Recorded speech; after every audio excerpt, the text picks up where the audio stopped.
주의 이 땅에 오심을 생각해 봅니다. 예수님께서 이 땅에 오셨습니다. 그 일을 일러서 성육신이라고 부릅니다. 거룩하신 하나님께서 육신, 사람의 몸을 입고 이 땅에 오신 일을 일러서 우리는 성육신이라고 부릅니다. 그렇습니다. 그는 하나님이십니다. 그가 세상을 지으셨고 그가 사람을 창조하셨습니다. 그리고 그가 그 세상과 그 위에 살아가는 모든 사람들의 삶을 다스리십니다. 그런데 그 창조의 주께서 사람들에게 오셨습니다.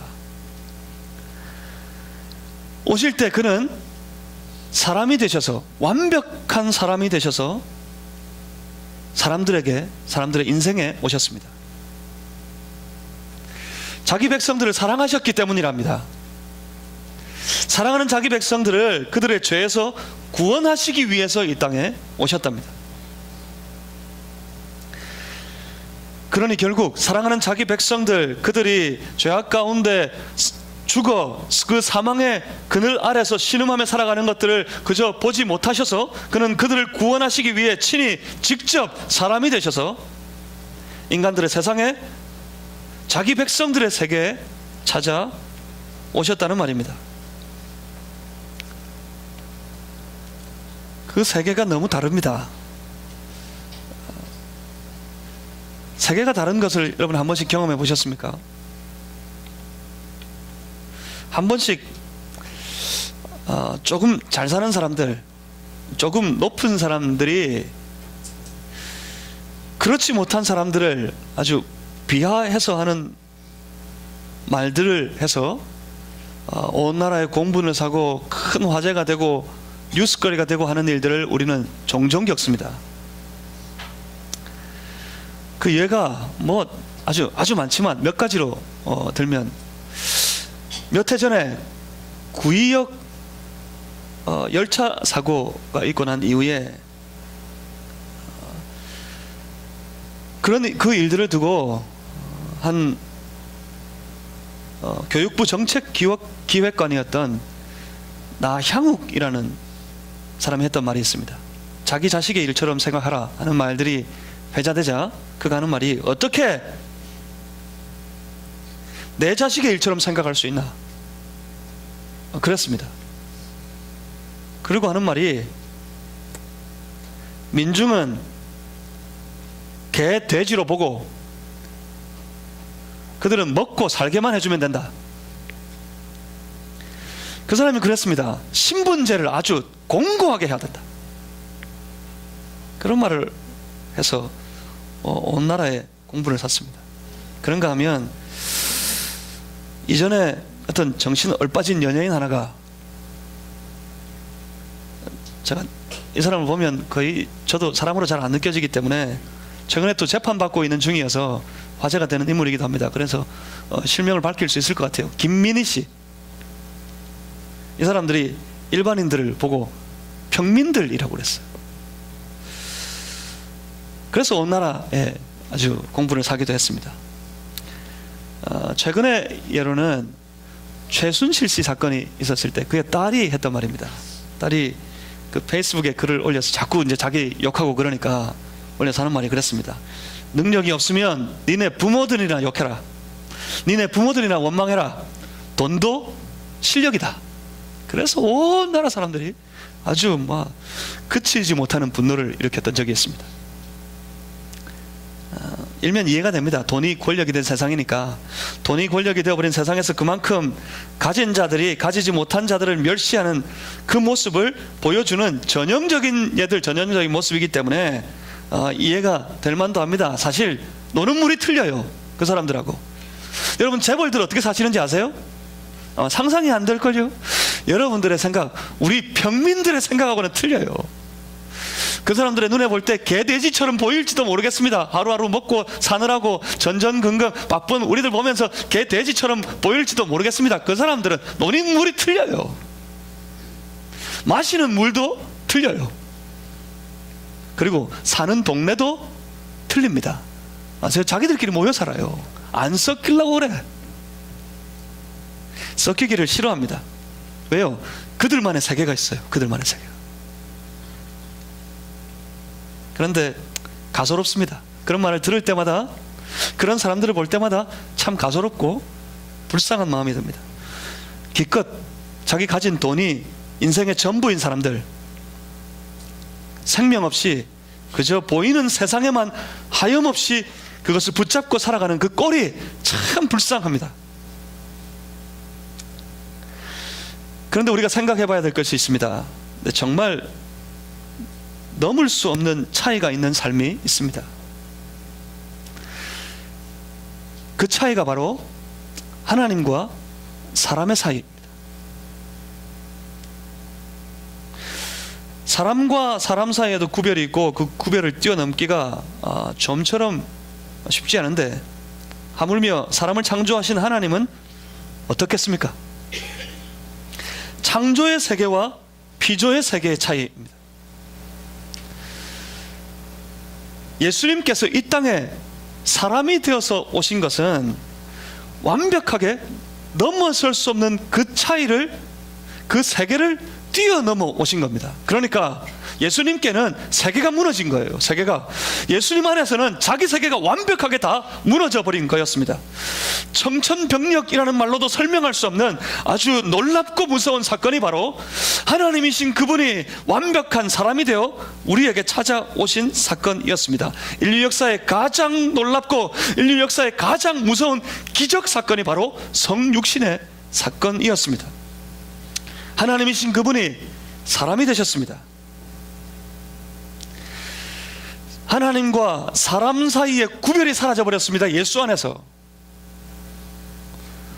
그것은 사람이 높아진 것이 아닙니다. 사람이 하나님같이 높아진 것이 아닙니다. 사람이 자기 가진 것 가지고 제 잘난 맛에 조금 높아져서 내가 하나님처럼 될 수 있겠다고 교만에 빠진 그런 인생이 되기 쉽지만, 그렇다고 결코 사람들이 높아져서 하나님처럼 되었기 때문에 하나님과 우리 사이가 구별이 사라져버린 것이 아니었습니다. 오히려 하나님이신 그분이 낮아지신 겁니다. 우리가 높아진 것이 아니라 그가 낮아지셔서 우리에게 오셨습니다. 완벽하게 낮아지셨습니다. 하늘과 땅 차이였는데 그 하늘이 무너져서 땅에 들어와 버렸다는 말입니다. 어떻게 가능했을까요? 스스로 자기를 무너뜨리지 않으면 될 수 없는 일이었습니다. 그렇습니다. 주의 이 땅에 오시는 사건, 성육신의 사건은, 우리가 기뻐하고 축하하고 잔치하는 이 성탄의 사건은 하나님께로서는 완벽하게 자기 굴복이었습니다. 자기를 완벽하게 굴복시키는 데에서부터 이 성육신이, 성탄의 역사가 비로소 시작되었다는 말입니다. 말구유에 오셨다 그럽니다. 예수님께서 사관에, 곧 여관에 나실 방이 없었다고 그럽니다. 어쩌다가, 우리도 안 그러는데, 우리도 그렇지 않은데 어쩌다가 하나님이신 그분이 마구간의 말구유에서 태어나셨나? 그래서 불쌍하세요? 저는 개인적으로 연탄 창고에서 태어났습니다. 연탄 창고에서 태어났다는 말을 듣고 제가 나중에 혹시 위인 전기를 쓸 일이 있으면 이거 꼭 써야지, 그런 생각했었어요. 나는 연탄 창고에서 태어났다. 나중에 말 들으니까 정말 창고가 아니라 연탄 창고로 쓰던 데를 방으로 개조해가지고 이렇게 세를 냈는데, 거기에서 저희 어머니 아버지 처음 원래 우리 큰 집에서 쫓겨나가지고 거기서 살림살이를 시작하셨대요. 거기서 저를 낳았답니다. 그래도 방이었어요, 방. 좀 덜 불쌍한 건 그래도 방이었으니까. 근데 예수님은 마구간에서 말구유에서 태어나셨다 합니다. 그가 태어나신 환경이 너무 불우해서 예수님이 불쌍하십니까? 우리가 뭔데?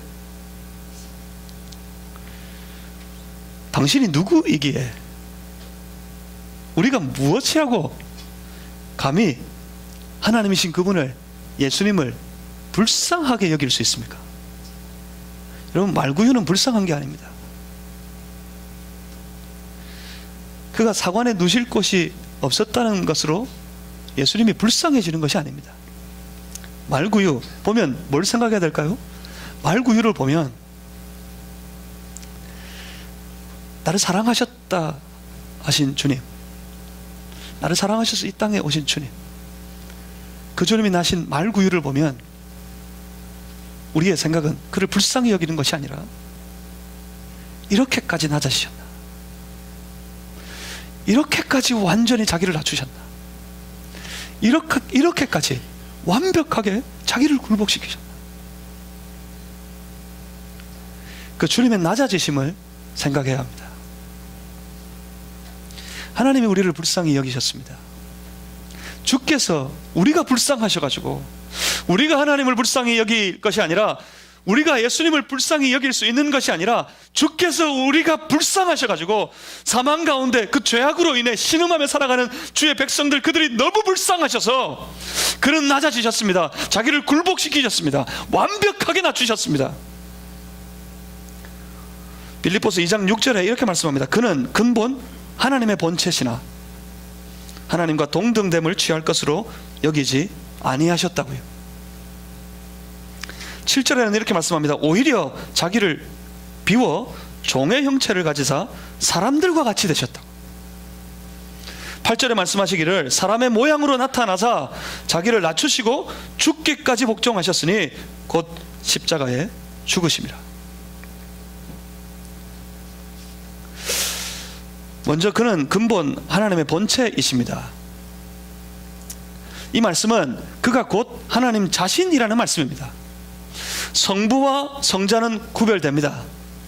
하지만 성부와 성자는 완전히 하나이십니다. 그는 한 분 하나님이십니다. 하나님의 본체이신 그분이, 하나님 자체이신 그분이 사람이 되어 이 땅에 오셨다? 그건 하나님이 스스로를, 자기를 떼어내시는 사건이었어. 자기를 분리시키는 사건이었어. 자기를 죽이는 사건이었다. 십자가 위에서 죽으셨을까요? 비로소? 아니요, 먼저 죽으셨어. 자기를 떼어내실 때, 자기를 비워내실 때, 자기를 굴복시키실 때, 이미 그때 주님, 하나님은 죽음을 먼저 경험합니다. 죽기까지의 고통으로 그는 자기를 떼어내셨습니다. 7절에는 그것을 이렇게 말씀하셨어요. 자기를 비우셨다고요. 그렇습니다. 하나님은 자기를 비워내셨습니다. 8절에 말씀하신 것처럼 사람의 모양으로 나타나셨어요. 어떻게? 자기를 낮추셔서 죽기까지 복종하셔서, 그런 완벽하게 자기를 내어주셨고, 그렇게 하실 수 있었던 것이 그가 완벽하게 스스로를 굴복시키셨기 때문에 그렇습니다. 무엇이에요? 우리를 향한 사랑에, 우리를 향해 가지신 그 놀라운 사랑에, 주체할 수 없는 그 사랑에 스스로를 굴복시키셨어. 자기를 떼어내시고 자기 백성들을 위해서, 그들의 죄에서 그들을 구원하시기 위해서, 그 죄를 친히 감당하시기 위해서 그는 자기 자신을 우리 사람들에게, 우리 인간들에게, 우리 자기 백성들에게 자기 자신을 내어주셨습니다. 우리는 그를 받았습니다. 하나님이신 그분, 자기를 완벽하게 굴복시키고 자기를 마치 아무것도 아닌 것처럼 여기시고 자기를 완전히 낮추셔서 우리를 향해 찾아오셨을 때 우리는 그 예수님을 만났습니다. 우리는 그 예수님을 영접했습니다. 이제 우리는 그 예수님을 가졌습니다. 우리 안에 그런 예수님을 소유하고 살아가고 있다는 말입니다. 이제 우리는 뭐 해야 할까요? 그 성육신하신 예수 그리스도 안에서 살아가는 우리입니다. 우리는 이제 어떻게 살면, 우리는 이제 어떻게 하면 좋을까요? 우선 제가 분명히 우리라고 그랬습니다. 이걸 기억해 두셨으면 좋겠습니다. 그리고 생각합니다. 우리가 무엇을 어떻게 하며 살아야 하나? 그때 하나님께서 우리에게 도전하시는 말씀이 이겁니다. 5절에 말씀하시기를 너희 안에 이 마음을 품으라. 곧 그리스도 예수의 마음이니. 너희 안에 이 마음을 품으라 하십니다. 예수의 마음. 예수의 마음이 무엇일까요? 우리가 완전하게 완벽하게 예수님처럼 하라는 말씀이 아닙니다. 그렇게 할 수도 없습니다. 예수님이 되라 하시는 말씀이 아닙니다. 우리가 예수 될 수 없습니다. 성경의 요구는 우리의 연약함을 알기에 딱 여기까지 말씀하십니다. 예수님의 마음을 품으라. 예수님의 마음입니다. 그 마음을 품으라고 성경이 우리에게 도전합니다. 성탄절을 맞이하는 성도된 우리가 들어야 될 도전입니다. 성탄하시는 예수 그리스도를 우리 가슴에 품고 영접하여서 그를 소유하고 그를 가진 그가 주신 생명을 가지고 우리가 살아갈 때 이 말씀에 도전을 받아 우리가 품어야 될 것이 바로 이것입니다. 성탄절에는 더 예수님의 마음을 묵상하는 시간들이어야 합니다. 성탄절에, 이번 성탄절에 그 예수님의 마음을 품고 그 예수님의 마음으로 내 모든 삶을 돌아보고 그 예수님의 마음으로 우리의 삶의 태도를 결정하는 그런 기회가 되시기를 주님의 이름으로 소망합니다. 제가 태도라고 했던 이유는 원래 5절 말씀을 영어로 읽으면 그래요. Your attitude should be the same. 예수님의 마음과 여러분의 모든 태도가 똑같아야 된다. 원래는 그 뜻입니다. 마음만 먹으면 되는 것이 아니라 마음 안에 우리의 삶의 태도가 결정돼야 된다는 말이에요. 무엇을 따라서, 무엇을 닮아서? 예수님의 마음을 닮아서. 그것이 뭡니까? 그 예수님의 마음, 우리가 닮아야 되고 우리가 따라야 하고 우리의 삶의 태도를 결정해야 될 그 예수님의 마음이 도대체 무엇입니까? 그것은 제일 먼저 여기서 시작합니다.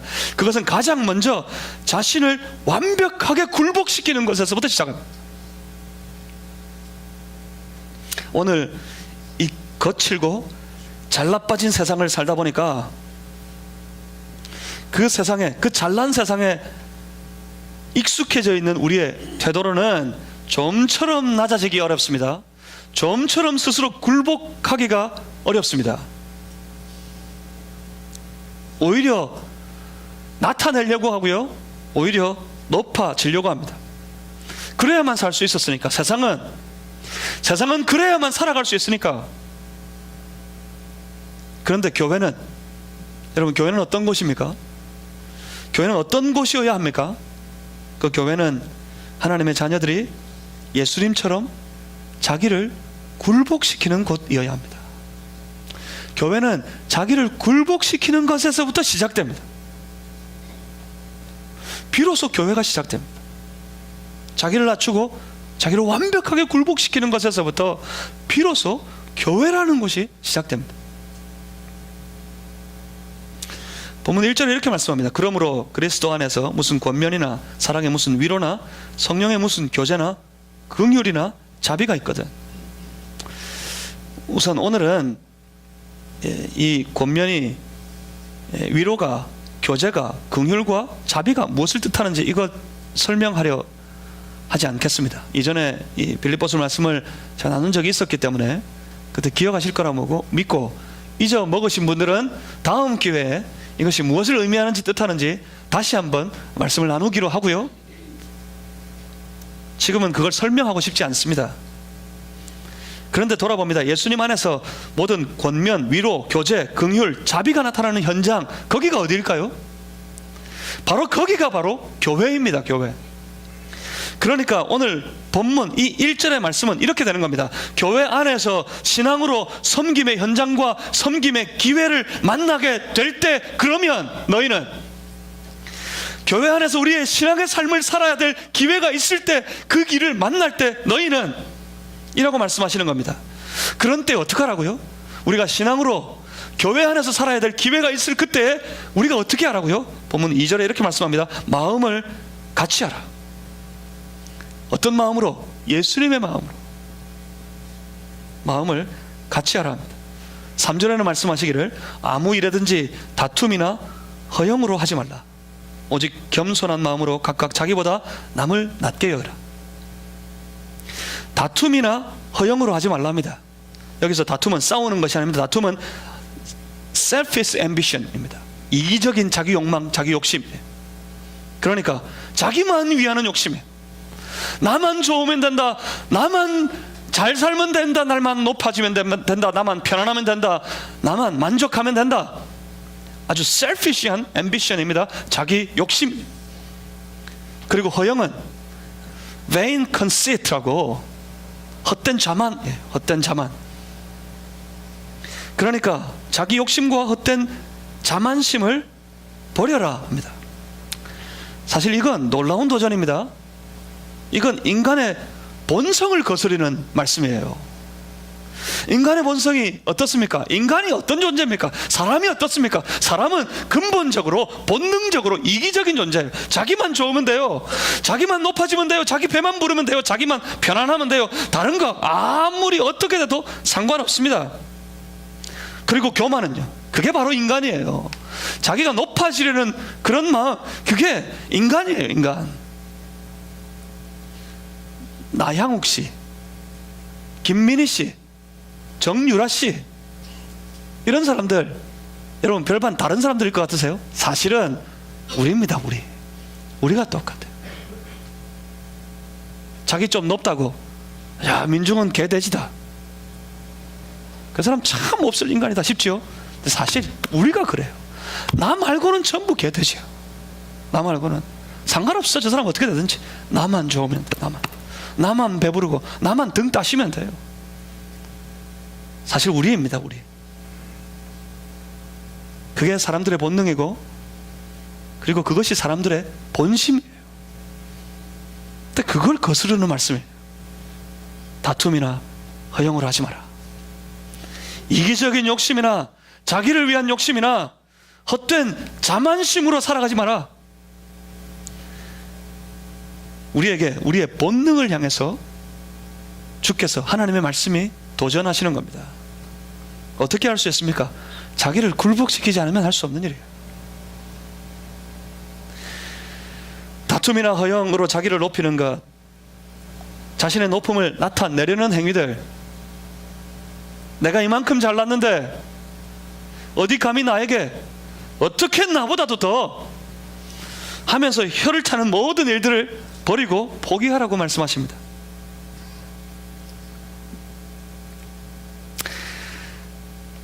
겸손한 마음으로 남을 나보다 더 낮게 여기라고 하십니다. 이게 뭡니까? 이게 한마디로 자기 굴복입니다. 자기 굴복. 남이 나보다 낫다. 가만히 그냥 내버려 두면 그런 마음 안 생깁니다. 그런 생각 안 듭니다. 남이 나보다 낫다고요? 자, 옆에 계신 분, 지금 좀 졸릴지도 모르는 옆에 계신 분의 눈을 한번 쳐다보겠습니다.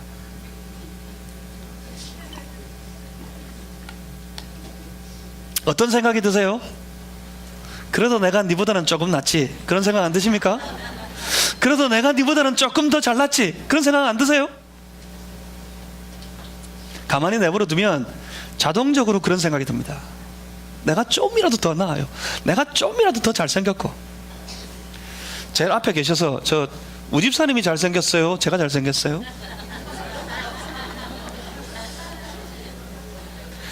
잘 모르겠습니다. 가만히 내버려 두면 자동적으로 저는 그런 생각이 들어요. 집사님도, 목사님 그래 봤자 내가 그래도 좀 그럴지도 모르겠습니다. 자기 굴복이에요. 스스로를 애써 굴복시켜야 돼요. 남이 나보다 낫다, 이건 자동으로 드는 마음이 아니라 나를 굴복시켜서 애써 먹어야 되는 마음이 그런 마음이에요. 나보다 더 낫다. 남을 낮게 여기기까지는 참 많은 순간 자기의 굴복이 필요합니다. 특별히 더 중요한 것은 4절 말씀입니다. 각각 자기 일을 돌볼 뿐더러 또한 각각 다른 사람들의 일을 돌보아 나의 기쁨을 충만하게 하라. 자기의 일을 하는 것 자동으로 합니다. 자기의 일을 돌보는 것, 누가 뭐라 그러지 않아도 내 일에 충성스럽게 자신의 삶을 잘 돌보고 살피고 살아갑니다. 내 가정을 먼저 살피고요, 내 새끼 먼저 돌보고요, 내 일을, 내 건강을 먼저 돌봅니다. 누가 뭐라 그러지 않아도 운동 열심히 하고요, 누가 뭐라 그러지 않아도 몸에 좋은 거 다 찾아가지고 먹고요, 누가 뭐라 그러지 않아도 자신을, 자기의 주변을 잘 살핍니다. 자기는 잘 살펴요. 거기까지는 좋아요. 그런데 각각 다른 사람들의 일을 돌보라 하십니다. 지체들을 돌보고 우리의 모임을 돌보고 우리 공동체를 돌보는 일들, 자, 기억하라 가셨죠? 우리가 어떻게 해야 될까? 예, 여기 우리의 문제가 있습니다.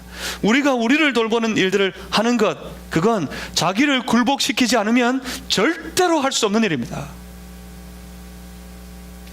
다른 사람들이 나를 돌아봐 주기를 바라요. 다른 사람들이 다 내 마음에 들어야 된다고 생각해요. 가만히 내버려두면 자동적으로 그런 마음 든다 그랬어요. 자기 욕심, 자기 이익과 헛된 자만으로 본능적으로 살아가는 사람들이기 때문에 가만히 내버려두면 전부 그럽니다. 전부 다 나를 돌봐야 되고, 세계는 자기가 중심이야. 모든 세계는 나를 돌봐야 되고, 모든 세계는 나를 알아야 된다. 연예인들 보고 사인 받으려고 하는 사람들 전부 저는 이해가 안 돼요. 왜? 지가 뭔데? 지가 나를 알아야지 내가 왜 지를 알아? 제가 언젠가 미국에서 이제 한국으로 한번 들어올 일이 있어서 오는데 공항에서 누구를 한번 만난 적이 있다고 제가 말씀드린 적이 있나요? 제가 만난 적이 있어요. 누구를? 김연아 씨를 만난 적이 있어. 한참 주가가 높아지고 있을 때 김연아 씨를 저게 VIP들이 들어오는 통로로 또 들어오더라고. 지는 뭔데 조그만한 게 들어오더라고. 지가 뭔데 저쪽으로 들어오지? 저도 조금 전에 그 옆으로 나왔거든요. 왜냐하면 그 옆에 화장실이 있더라고. 저는 화장실에서 나오고 자기는 거기 VIP 통로로 쫙 나오더라고요. 딱 나오는데 처음에는 몰라봤습니다. 정말 작아요, 사람이. 보고 봤는데 몰라봤었는데 사람들이 와 달려와요. 보고 사인을 받으려고 하는데 가만히 보니까 김연아 씨야. 나도 사인을 받아야 되나? 그 생각이, 그 욕심이 잠시 들었는데 저는 아주 당당하게 나는 막 이런 거하고 상관없다는 듯이 요새 애들 말로 시크하게 고개를 딱 들고 그냥 쫙 나왔어요. 유유하게. 지가 나를 알아야지 내가 왜 지를 알아? 본능적으로 그렇게 되게 돼 있다는 거예요. 사람은 자기를 봐주기를, 자기를 알아주기를. 그래서 우리 안에서도 마찬가지입니다. 우리 공동체가, 우리 교회가 자기를 돌아봐야 되고, 교회가, 우리의 공동체가 내 마음에 들어야 됩니다. 왜 지 마음에 들어야 되는지 모르겠어요. 저는 도무지 왜 지 마음에 들어야 되는지 모르겠어요. 자기 마음에 들어야 돼. 자기 마음에. 교회가, 성도들이 내 마음에 들어야 돼. 내 마음에. 그것을 뭐라고 부를까요? 그걸 교만이라고 부릅니다. 아주 처절한 교만입니다. 도무지 치료되기 어려운 교만, 질병입니다. 이 교만은 사람으로서는 이 병을 치료할 수 없습니다. 누구도 치료 못했습니다. 인류 역사 이래 지금까지 아무리 의술이 발달하고 저 달나라 아니라 화성을 가고 저 우주 끝을 향해 가더라도 이 병은 치료한 사람이 없었습니다. 이 병을 치료할 수 있는 약은 나온 적이 없습니다. 이 병을 치료할 수가 없습니다. 주가 만지시지 않으면, 예수님이 만지시지 않으면 이 병은 치료되지 않습니다. 주를 만났을 때 성도들에게 새로운 마음이 창조됩니다. 성도들 안에 새로운 태도가 결정됩니다. 주를 만났을 때, 예수님 만났을 때, 그 예수님이 어떤 분입니까? 예수님의 마음이 어땠습니까? 예수님이 무엇 하셨습니까? 그는 하나님의 본체이시지만 자기를 완벽하게 죽이시고 자기를 비워내셔서 사람들에게 철저하게 나타주셔서 찾아오셨습니다. 자기를 높이시기 위해서가 아닙니다. 죽어있는 자기 백성들을 높이시고 살리시기 위해서 주가 우리들에게 오셨습니다. 그 예수님을 만났을 때 그때부터 비로소 우리 안에 새로운 마음이 지어지고 창조되고 우리의 삶에 새로운 태도가 결정되어졌어요. 그게 무엇입니까? 남 말고 남을 돌보는 것. 그것은 처절하고 철저한 자기 굴복에서 시작된다 했습니다. 성도들 안에 본능이 있겠지만, 이전에 죄악된 습관과 죄악의 본능이 여전히 우리 가운데 살아있겠지만, 예수님께서 우리 가운데 오셨을 때, 주의 성령을 내 안에 보내주셨을 때, 성령이 내 본성을 주장하기 시작했을 때, 그때부터 새로운 역사가 시작됩니다. 나의 유익이 아니라 하나님의 기쁨, 나의 자만이 아니라 하나님의 영광, 오직 그것만을 바라보고 그것을 위해 살아가려고 합니다. 하나님의 영광을 드러내려면 자기 주장으로는 절대로 안 됩니다. 하나님의 영광을 드러내려면 자기 욕심으로는 절대로 안 됩니다. 하나님의 영광을 나타내려면 자기가 나타나서는 절대로 이루어지지 않습니다. 자기 굴복, 자기 포기가 필요해지기 시작했어요. 하나님의 영광을 드러내기 위해서 나를 낮추고 나를 포기하고 오히려 주를 높이고, 주가 사랑하셔서 자기 목숨을 버리시기까지 하셨던 내 지체들, 그들을 위해 나를 비워내기 시작합니다. 그것이 바로 성도들의 삶입니다. 성탄절을 맞습니다.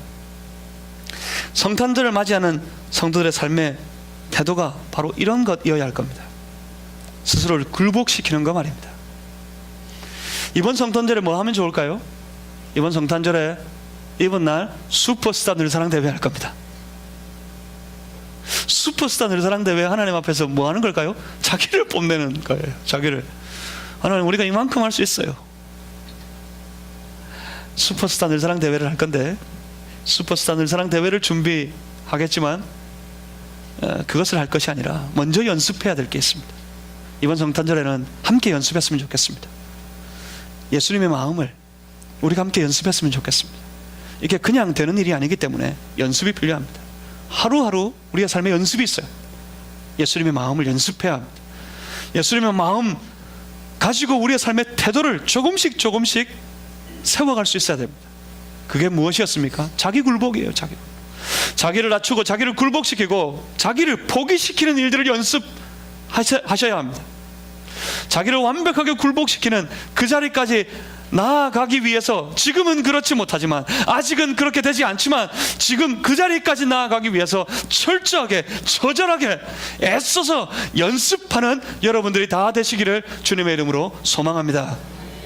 자기 굴복의 연습, 이게 성탄절을 맞이하는 우리의 태도여야 합니다. 자기를 굴복시킬 때 주의 몸된 교회를 통해 하나님께서 놀라운 영광을 받으시게 될 겁니다. 자기를 포기하게 될 때 우리는 우리의 삶으로, 이 부족하고 연약한 우리의 삶으로 거룩한 하나님의 영광을 만들어낼 수 있을 겁니다. 자기를 굴복시켜서 하나님의 영광을 높이 들어 세우는 그런 거룩한 주의 성도들이 다 되시기를 주님의 이름으로 축복합니다. 기도하겠습니다.